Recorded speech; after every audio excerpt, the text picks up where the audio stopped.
கிராமத்துக்கும் தீபத்துக்கும் எந்த விதமான தொடர்புகள் கிடையாது. 100 வருஷத்துக்கு முன்னால அங்க ஏத்துனாங்களாம் சொல்லிக்கிட்டாங்க.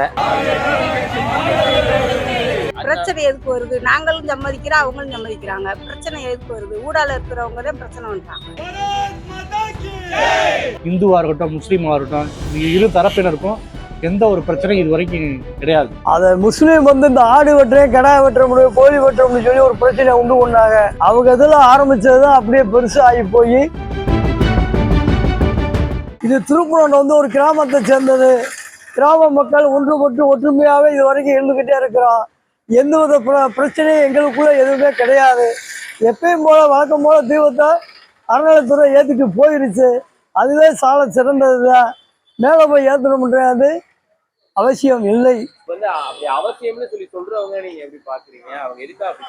அது அவங்களுடைய விருப்பம், அரசியல் நோக்கத்தோட சொல்றாங்க. உள்ளூர் மக்களா இந்த பிள்ளையார் இருக்கு பக்கத்துலயே ஓகேதான்.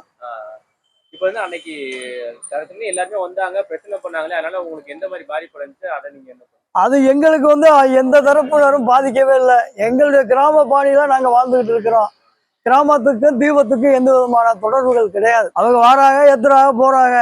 நாங்க எந்த பிரச்சனையும் இல்லை. பொதுமக்கள் நாங்க மட்டும் அன்றாட வாழ்க்கையை பார்த்துக்கிட்டு தான் இருக்கோம். இப்ப ஆனா இல்ல, இது காலங்காலமா நாங்க மேலதான் ஏத்தணும், இப்ப திடீர்னு இங்க மாத்திட்டாங்கன்னு சொல்லி சொல்றாங்களே, உங்களுக்கு தெரிஞ்சு இந்த விளக்கு எங்க ஏத்துறாங்க, எங்க இருந்துவாங்க? எங்களுக்கு தெரியும், இந்த ஹோம் லைட்ல இருந்தா ஏத்திக்கிட்டு இருக்கிறாங்க. அதுக்கு மேல நாங்க ஏத்துனதை பார்த்தது இல்லை. முஸ்லீம்களும் நீங்களும் நண்பர்களா பழகுவீங்க. அப்படி இருக்கும்போது இந்த பிரச்சனையால அவங்க எப்படி என்ன சொல்றாங்க? அதை முஸ்லீம் இந்த ஆடு வெட்டுறேன், கிடா வெட்ட முடியும், கோழி வெட்ட முடியும் சொல்லி ஒரு பிரச்சனை உண்டு பண்ணாங்க. அவங்க இதுல ஆரம்பிச்சதுதான் அப்படியே பெருசா ஆகி போய் இன்னைக்கு இந்த கட்டத்துக்கு நிக்குது. இது வரைக்கும் அது சமாதானம் இல்லை. அவங்க வந்ததுக்கு பிறகுதான் இந்த பிரச்சனையே தூண்டிக்கிட்டே போயிட்டே இருக்கு. அது அவங்க ஃபர்ஸ்ட் போய் மசூதில வச்சு ஆடு வெட்டுறேன்னு சொல்லி கேட்டாங்களா? ஆமா ஆமா ஆமா. அது கேட்டால எப்ப கேட்டாங்க? அந்த மாதிரி அது இப்போ ஒரு 3 வருஷத்துக்குள்ளதான் அது அந்த பிரச்சனை வந்ததே. அதுக்கு என்ன பண்றேன்னாங்க? போய் கடா வெட்டி சாப்பிடுவோம் அப்படின்னு சொன்னாங்க. சாப்பிடக்கூடாதுன்னு சொல்லி தடுத்தாங்க. யாரு தடுத்தது? பொதுவா தடுத்ததா யாருன்னு தெரியல. ஆமா தடுத்தாங்க. அதனால இப்ப 2 பிரச்சனையும் சேர்ந்து ஒண்ணா நிக்குது. அதாவது இங்க உள்ள மக்களுக்கு எந்த பிரச்சனை இல்லை சார். எப்போதும் 100 வருஷத்துக்கு மேல கோயிலுக்கு மேல அந்த பிள்ளையார் பக்கத்துல தான் விளக்கு ஏத்துறாங்க. அங்கதான் ஏத்தணும். இல்லை இங்கோட மக்கள் விருப்பம். ஆனா புதுசா வெளியில இருந்து வந்தவங்க நாங்க இங்கதான் ஏத்துவோம், அங்கதான் ஏத்துவோம் அப்படிங்கிறாங்க. எங்களை பொறுத்த வரைக்கும் இங்க எதுவும் பிரச்சனை வரக்கூடாது. அழகா எப்போதும் போல அந்த மேல நீங்க அந்த கோபுரத்துக்கு மேல பிள்ளையார் சிலைக்கு பக்கத்துல உள்ள தூண்ல ஏத்துங்க. அதான் முறை, அதான் நல்லது. எல்லாரும் ஒற்றுமையா இருக்கும். இங்க அதை யாரும் வெளியிருந்து யாரும் கழிச்சிட வேண்டாம். ஆனா இப்ப கோர்ட் ஆர்டர்லாம் போய் வாங்கிட்டு இது பண்ணாங்களே, அதை நீங்க எப்படி பாக்குறீங்க? கோர்ட் ஆர்டர் வாங்கி பண்ணாங்க அப்படின்னா அது பிரச்சனை தான் உருவாக்கும். நம்ம ஹைகோர்ட் ஜட்ஜி மிஸ்டர் ஜி.ஆர். சுவாமிநாதன் சொன்ன மாதிரி ஒரு நடுநிலையா இல்லை. அது ஒரு தரப்புக்கு சார்பா இருக்கிறதுனால அது ஏத்துக்க முடியல மற்ற மக்கள்னால. அதான் நல்லது. என்னைக்கும் சமத்துவமா இருக்கணும். அதான் நல்லது. இப்போ இந்த பிரச்சனை நடந்ததால உங்க நண்பர்கள், இந்த ஏரியாவில் இருக்கிற மற்ற இஸ்லாமிய நண்பர்கள்லாம் அதை எப்படி யோசிக்கிறாங்க? அதனால என்ன? யாரும் ஒன்றும் சொல்லலை. இது கவர்மெண்ட் தலையிட்டதுனால யாரும் அதை பற்றி ஒன்றும் சொல்லலை. அவங்க எப்போதுமே அவங்க வேலையை பார்த்துட்டு இருக்காங்க. இங்கே உள்ள மக்கள் RSS, இந்த இந்து முன்னணி, BJP இவங்க தான் அவங்கள போய் தூண்டி வர மாதிரி தெரியுது. மற்றபடி ஒன்றும் இல்லை. எப்போதும் போல நீங்கள் நார்மலாக தான் இருக்கும். இது அந்த தர்காவுக்கு பக்கத்தில் இருக்கிற தூண்ல விளக்கு ஏற்றுறதால எந்த மாதிரி பிரச்சனை ஏற்படும்? அது தீபத்துணை கிடையாது. அது எல்லைக்கல் தான் தொல்லியல் துறையிலேருந்து சொல்லியிருக்காங்க. ஆன்மீக சொற்பொழிவு கூட எனக்கு புதிய தலைமுறை சேனல்ல பேட்டி கொடுக்குறாரு. அது தீபத்தூண் கிடையாது, தொல்லியல் துறையோட கல்தூண் அப்படிதான் சொல்லியிருக்காரு. அதனால அங்கே ஏற்றுற தேவையில்லை.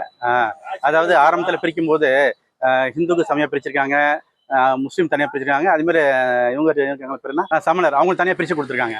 அந்த மாதிரி ஆரம்பத்தில் பிரிச்சதான் அது. மற்றபடி அதுக்கு எதுவும் சம்மந்தமே இல்லை. அது தெரியாமல் நிறைய பேர் தெரியாம இது முருகன் தான் அப்படின்னு நினைச்சு பேசிட்டு இருக்காங்க. அப்படிலாம் கிடையாது. இப்போ அன்னைக்கு 144 தடை உத்தரவு போற அளவுக்கு ஆர்ப்பாட்டம் நடந்துச்சு. அதனால உங்களுக்கு எந்த மாதிரி பாதிப்பு பாதிப்பு யாருமே அன்னைக்கு பௌர்ணமி கிரிவலம் வேற, மக்கள் அவங்க கூட வேலையை பார்த்துட்டே இருக்காங்க. போராட்டம் பண்ணாலும் அவங்க கூட போராட்டம் பண்ணிட்டே இருக்காங்க. போலீஸ்க்கு தான் பிரச்சனை. போலீஸ்க்கு அவங்களுக்கு பிரச்சனை. எங்களுக்கு எங்க ஒரு கடை திறந்து வச்சிருந்தாரு, பக்கத்து கடையில திறந்தா இருந்துச்சு. அதனால ஒன்றும் இல்லை. நான் நார்மலா தான் இருக்கணும். வியாபாரம் ஈவினிங் கொஞ்சம் அடைச்சிட்டாங்க, கடை அடைச்சிட்டாங்க 144. அப்புறம் ஒன்றும் இல்லை, நார்மலா தான் இருந்துச்சு.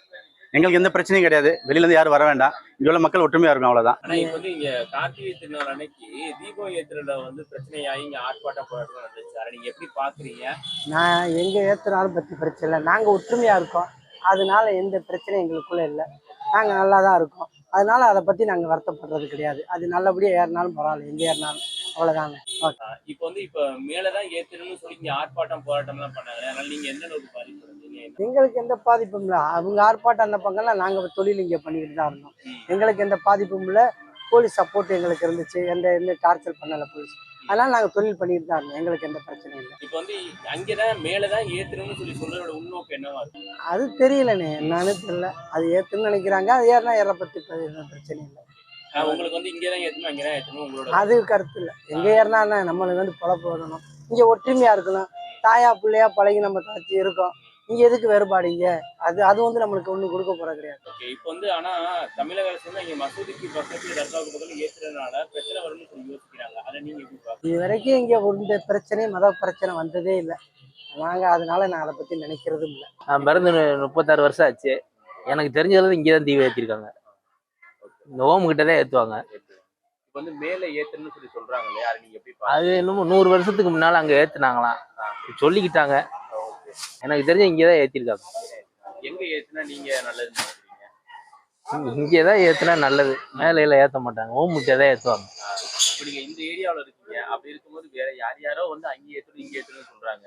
இல்லை, அதை எப்படி பாக்குறீங்க? நாங்கள் திருப்பூரத்துக்காக எல்லாம் ஒன்றா தான் இருக்கோம். ஒத்துமையாக தான் இருக்கும். இது ரொம்ப கலவர மாதிரி இது பண்ணுறாங்க. அன்னைக்கு வந்து இப்போ அத்தனை பேர் வந்து போராட்டம் பண்ணும்போது உங்களுக்கு இந்த ஏரியா எப்படி இருந்துச்சு? பூரா வெளியூருக்காரங்க தான், உள்ளூருக்காரங்க யாரும் கிடையாது.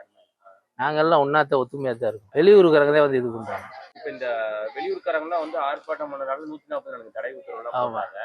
அப்படி இருக்கும் போது வந்து உங்களுக்கு வந்து அது எந்த அளவுக்கு பாதிப்பு இருந்தது? வியாபாரம் அந்த மாதிரி. எல்லாத்துக்கும் பாதிப்பு தான். எல்லா வியாபாரிக்கும் பாதிப்பு தான். இப்போ வந்து அங்க மசூதிக்கு பக்கத்துல இருக்கிற தீபம் ஏத்துனா பிரச்சனை வருங்கிற மாதிரி சொல்றாங்க. அதனால வந்து உங்களுக்கு சுற்று உங்க நண்பர்கள் வட்டத்துல வந்து என்ன மாதிரி பேசிக்கிறாங்க? இங்கே ஏற்றுனது நல்லதுன்றாங்க. ஓமுக்கிட்ட தான். முருகன் கோயில் நம்ம இந்துக்களுக்கு சேர்ந்தது. எல்லாமே நம்ம தான், எல்லா நாட்டுக்காரவங்களும் வர்றாங்க போகிறாங்க இருக்காங்க.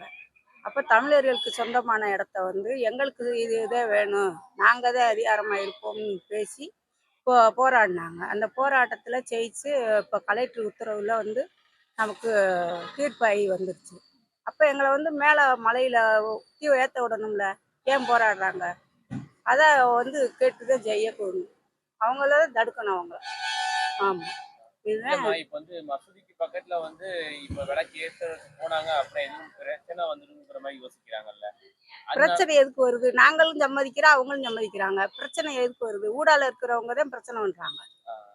அது யார் பண்றா என்னன்றத எல்லாத்துக்கும் தெரியும். வந்து இப்ப இங்க இங்க விளக்கு ஏத்துறதுனால கீழே இருந்து பாக்குறவங்களுக்கும் நல்லா தெரியும். ஆமா, அதை விட்டு எதுக்கு அவன் மேல போய் ஏத்தணும்? கீழேயே ஏத்த நான் வந்து 35 வருஷம் ஆகுதான் அந்த மேலே ஏற்றி. அப்போ அதை போராடி செஞ்சு அந்த இடத்துல போய் நாங்கள் ஏற்றணுங்கிற ஒரு இது ஐதீகம். ஆமாம். இப்போ நீங்க அங்க விளக்கு ஏத்துறதுக்கு வந்து முஸ்லீம் அவங்க மத்தியில வந்து என்னமா சொல்றாங்க? ஏத்தலாங்கிறாங்களா என்ன சொல்றாங்க? அவங்க எம்மதம் சம்மதம்னு இருக்காங்க. அவங்க ஊடால இது பண்றாங்க. யார் இந்த அரசு? அதெல்லாம் நம்ம கடிச்சு சொல்ல முடியாது. ஊடால ஆளுக இருக்காங்க. எனக்கு தெரிஞ்ச முன்னோர்கள் வந்து ஒரு 100 வருஷத்துக்கு முன்னாடி மேலே ஏற்றினதா சொல்கிறாங்க. ஆனால் வந்து இப்போ எனக்கு விவரம் தெரிஞ்சு இங்கே கீழே தான் ஏற்றிக்கிட்டு இருக்காங்க. ஆனால் மேலே ஏற்றுறதுனால யாருக்கும் எந்த ப்ராப்ளமும் இல்லை. மேலே ஏற்றுறதுனால யாருக்கும் எந்த பாதிப்பும் கிடையாது. இப்போ லோக்கல் அரசியல்வாதிகள் லோக்கல் உள்ளவங்க மட்டும்தான் இப்போ தடுத்தாங்க. அன்றைக்கி வந்து விளக்கு ஏற்ற போகும்போது முஸ்லீமோ யாரும் வந்து தடுக்கலை. போலீஸு அரசு அதிகாரி மட்டும்தான் அந்த தடுத்தாங்க. கேஸு தீர்ப்பாயிடுச்சுன்னு சொன்னாங்க. மேலே ஏற்றுவாங்கன்னு சொல்லி நாங்களாம் சந்தோஷப்பட்டுக்கிட்டு இருந்தோம். ஆனால் அது நடக்கலை. வருஷம் வீரப்பன் பஞ்சாயத்து மாதிரி இது வருஷம் நீண்டுக்கிட்டே போகுது. இதை வச்சு அரசியல் பண்ணுறாங்க. இதுக்கு ஒரு முடிவு கட்டணும். இப்போ வந்து மேலே வந்து அந்த மசூதிக்கு பக்கத்தில் வந்து அந்த விளக்கு இருக்கு, அதனால வந்து அங்கே விளக்கு ஏற்றுறது மூலமா ஏதாச்சும் மத பிரச்சனைகள் எதுவும் வந்துடக்கூடாதுங்கிற மாதிரி அரசியல் தரப்புல சொல்றாங்க. அதை நீங்க இல்லை, மேலே வந்து ஒரு 20 அடி தள்ளி 15 அடி தள்ளி கேப் போட்டு ஏற்ற சொல்லி திருப்பி சொல்லியிருக்காங்க. அதை இவங்க வந்து நாங்கள் 10 பேர் கொண்ட குழு வந்து மேலே ஏற்றணும்னு சொல்லியிருக்காங்க. அந்த 10 பேர் கொண்ட குழுவுமே மேலே ஏற விடலை அவங்க. அதனால பள்ளிவாசலுக்கு அவங்க பிசாடு போக போறாங்க. நாங்கள் பிசாடு விளக்கேற்றி சாமி கும்பிட்டு வர போறோம். யாருக்கும் எந்த பாதிப்பு வரப்போறது இல்லை. இது வந்து லோக்கல் அரசியல்வாதி இவங்க லோக்கல் பாலிடிக்ஸுக்காண்டி தூண்டி விட்டு இதை இந்த தேர்தல் ஓட்டுக்காண்டி தேர்தல் பஞ்சாயத்து மாதிரி நீண்டுகிட்டே போகுது. நம்ம ஒவ்வொரு வருஷமுமே இதுக்காக ஆர்ப்பாட்டம் போராட்டம் பண்றாங்க. ஆமா, ஒவ்வொரு வருஷம் இந்து முன்னணி பண்றாங்க, பிஜேபி பண்ணாங்க. ஒவ்வொரு வட்டம் போராட்டம் நீடிக்கிறத தவிர முடிவு இல்லை. எண்டு கடை கிடையாது. இது எவ்வளவு நாள் நீள போடுறது இல்லை. அடுத்த வருஷமா முடிவு வருமானு தெரியல. நாங்கள் நேற்று ஏற்றிடுவாங்கன்னு ரொம்ப எதிர்பார்த்தா முடியலை. இப்போ முடியுமே இதுவரை ஏற்றலை. ஆனால் இப்போ வந்து அன்னைக்கு இந்த மாதிரி விளக்கு ஏற்றணும் தெரியுமே ஒரு தரப்புல வந்து மேலே ஏறுறதுக்காக முயற்சி பண்ணாங்க. அதனால 144 தடை போட்டாங்க. அதனால நீங்கள் எந்த அளவுக்கு பாதிப்படுது? இல்லை அதனால யாரும் எந்த அசம்பாவிதம் எதுவுமே பண்ணல. மக்கள் அவங்க வேலையை பார்த்தாங்க. யாருக்கும் எந்த தொந்தரவும் இல்லை. அவங்கவுங்க வேலையை பார்த்தாங்க. 140 நாங்கள் கடையெல்லாம் திறந்து தான் வச்சுருந்தோம். அதனால ஒன்றும் பாதிப்பு இல்லை. இப்ப இந்த கார்த்திகை திருநாள் அன்னைக்கு தீபம் ஏத்துறதுல வந்து பிரச்சனையாச்சு. அதை நீங்க எப்படி பாக்குறீங்க? அது என்னால இந்த பிரச்சனையாச்சுங்க? அதாவதுங்க, உயர்நீதிமன்றம் தீர்ப்பு வழங்கியும் இந்த அரசு வந்து அவமதிக்குதுன்னா இது வந்து பொதுமக்கள் வந்து ரொம்ப வேதனை அளிக்குது. என்னன்னு காரணம் கேட்டீங்கன்னா, உயர்நீதிமன்ற தீர்ப்பு வழங்கியும் மேலே கார்த்திகை தீபம் ஏற்ற சொல்லிட்டாங்க. ஆனால் இந்த அறநிலையத்துறை வந்து இதை இங்கே தான் ஏற்றணும், உச்சி பிள்ளையார் கோயிலில் தான் ஏற்றணும், மேலே ஏற்றக்கூடாது. ஏன்னா அவங்க வந்து சிறுபான்மையினர் வாக்கு வங்கிக்காக அது அது வாக்கு விழுகாதுன்றக்காண்டி இவங்க என்ன பண்ணுறாங்க, உச்சி பிள்ளையார் அது வந்து மோட்ச தீபம் போகிற இடம். உச்சி பிள்ளையார் கோயில் வந்து மோட்ச தீபம் போகிற இடம். ஆதி காலத்து தொண்டு தொட்டு வந்து ஆதி காலத்துலேருந்து தீபத்தூண் மேலே உச்சியில் ஏற்றிருக்காங்க. அதுக்கு ஒரு 70 வருடங்களுக்கு முன்னால் அங்கே தான் ஏற்றிருக்காங்க. ஏன்னா ஏன் அதை சொல்கிறேன்னா, நான் பார்த்தது கிடையாது.